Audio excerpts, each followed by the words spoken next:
Good morning from Abruzzo in Italy. I am Kerry Roy and I'm going to just bring you a little bit of an update on the whole COVID situation here in Italy from my site, Cerchio del Desiderio. We obviously went into lockdown before a lot of the rest of the European countries. As you know, Italy has been hit very hard with the amount of deaths, and it seems that actually some other countries are starting to overtake. So I just wanted to give you an update on what life is like in Italy during lockdown and how it's affecting obviously businesses here, and what the government situation is and potential plans for trying to get back to some kind of normality for the future, if that's possible, in the near future. So we went down into lockdown just overnight. It wasn't expected. The north was the hardest hit red region, but the rest of Italy didn't see it coming that we would automatically be going into lockdown. So it was a Sunday evening, just sat watching the TV, looking on my phone, and it's flashed up that all of a sudden we're in lockdown. So it was just boom, it just happened to us. It didn't actually, there was no warning. So I'd only been open since February again. I actually opened my business here for the first time. It's a new business, so only opened in August, and we then closed for December, January, and opened sort of mid-February. So we only got 3 weeks trading before we had to then close the doors for the virus. Here, everything had to be closed pretty much within the first week. There was no stepping stone and different levels to what can stay open, other than the fact that the supermarkets, the pharmacies and the tobacconists could stay open. And there were some construction workers, offices that could stay open, but only if they actually have masks and gloves within the offices. And again, similar to a lot of other countries, whoever could go and work from home, they were forced to work from home. We've also experienced quite a bit of backlash in some villages where people have actually gone to try and stay in their second home properties. In Italy, a lot of families will have their main property on the beach, and then they'll have a second property in the mountains or in the countryside, because in Italy a lot of it's always passed down through the generations. So therefore, obviously, those in the smaller apartments and in the cities would prefer to be in the open countryside during lockdown, but they have received a little bit of backlash from the locals not wanting them there, and also the local mayor, that I know has kicked a few people out of friends out of their second homes.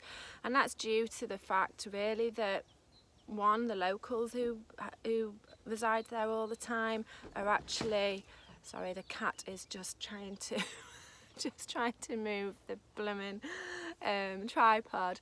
So that's down to, going back to the locals that don't actually want people to be present in case they're bringing it in from an outside area, and also taking up supplies in the stores and the hospitals. I mean, the villages don't really have hospitals. Well, they don't have hospitals, but obviously it's just an extra risk for them. So here they've been a lot more strict, I have to say, than what it looks like in the UK. I've obviously not been back to the UK, but I get told all the stories, and I do have another business in the UK which I've had for several years, another glamping site in Yorkshire called Camp Couture. So obviously, I've got double whammy here. I've got Italy and the UK, which I'm having to keep a close eye on all the time to see what the situation is, and financially it's obviously hit all areas, and financially we're all a bit screwed at the moment.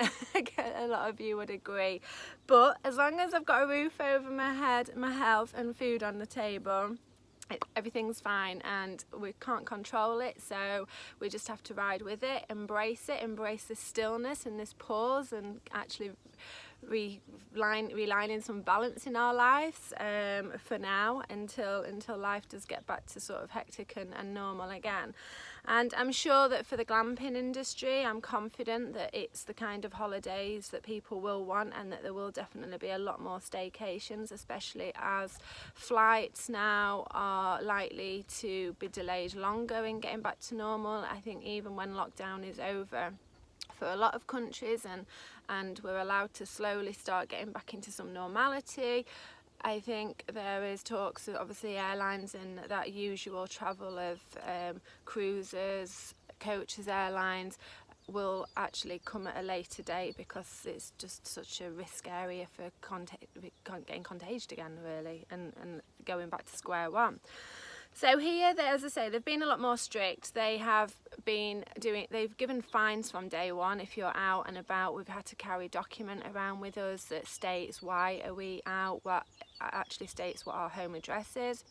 If you're known to be in a different commune, which is like a different council area, a different estate if you like, then you would get a fine, and the minimum is now 400 up to 4,000. In fact, there was a guy the other day and he was running on the beach, and a policeman saw him, a copper saw him, and he ran over to him. He couldn't catch him, but obviously, so the guy ran off and somebody was videoing this from their apartment and managed to escape him, but obviously the copper rang his mate and the car came, lifted him, and €4,000.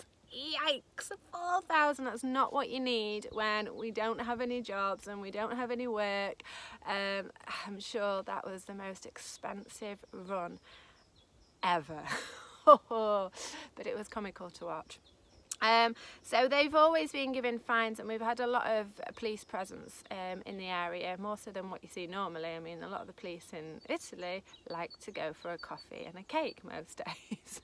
So I think they're actually having to be out and managing and, you know, mobile in areas now. So there is a big police presence in a lot of areas, and there's a lot of army presence to make sure that people are sticking to the areas and only shopping locally, which I think is great, because you're helping the local businesses.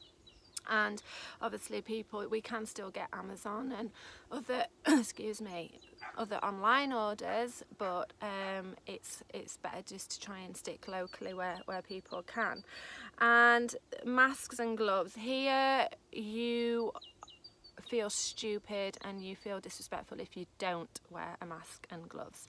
Here, everybody you see who's out just in the supermarket, because that's mainly all we can do, or the pharmacy visit, have mask and gloves on, and they did that from day one. I have to say, the Italians, from what I've seen and experienced so far, have taken it really seriously. They've been really respectful. There's none of the whole crazy, like, wiping everything off of the shelves here. We've got pasta, obviously we're in Italy, but there's none of that. The shops have been full.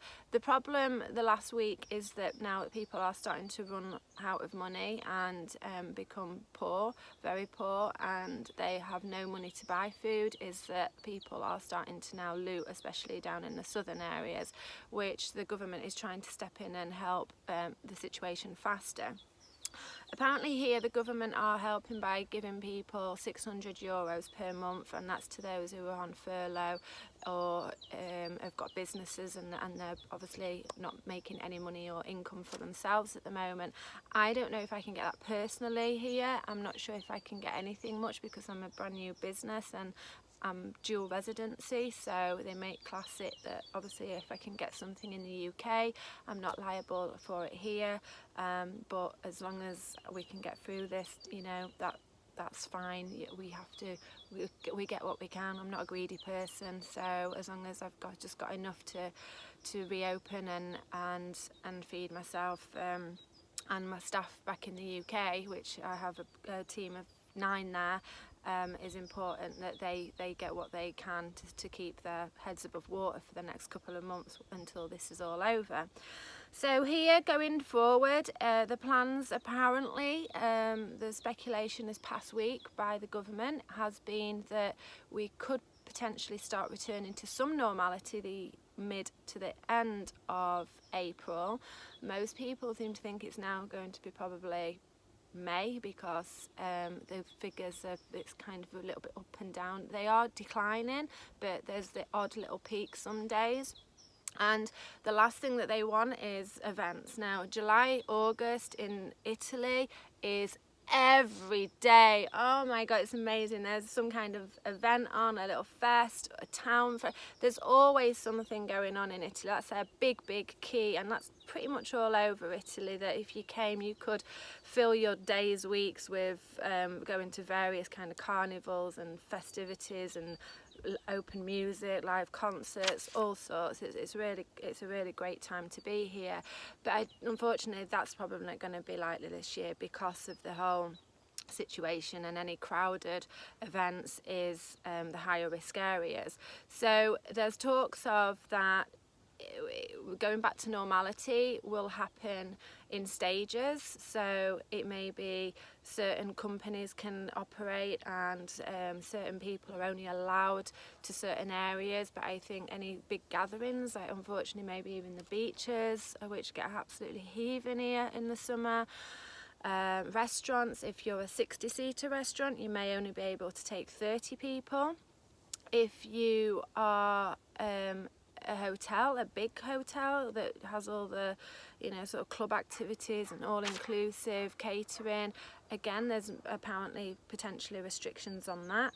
So for the tourism area, which it is Italy's biggest business, is going to be a huge impact. I mean, initially I was thinking, and I think many of us was thinking in hospitality, okay, we can ride this through spring, at least we can be open and everything can be back to normal for the summer. But if this whole staging process does come into place, then this could potentially wipe out most of the tourism for summer, and that is painful to even think about.